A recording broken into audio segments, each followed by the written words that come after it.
يلا بينا اقولك ازاي تبقى باشا في نفسك واي حد يتمنى يعرفك ويتعرف عليك ويبقى بيدور كده عشان يدخلك باي شكل ويتعرف عليك، بس ان محدش معبرك وكل ما تروح مكان ما بتبقاش مرتاح عشان الناس ما بتبقاش حابة تتكلم معاك او تتعامل معاك.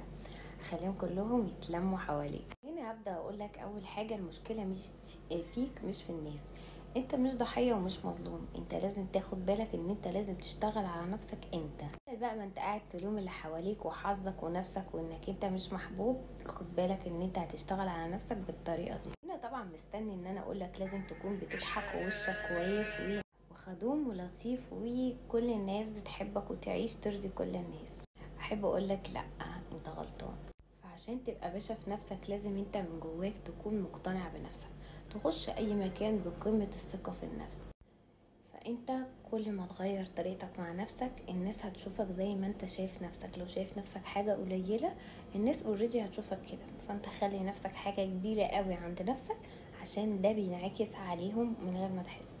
لما انت تغير طريقتك مع نفسك بعد كده الناس هتدور على طريقة تتغير بيها عشان يتعاملوا معاك علشان يوصلوا لك. فخد بالك طريقتك مع نفسك اهم حاجة ممكن تعملها. بعد كده هتبقى ملك في نفسك، مش هتحتاج ان حد يتغير او تتغير عشان حد، هم هيتغيروا عشانك انت كده.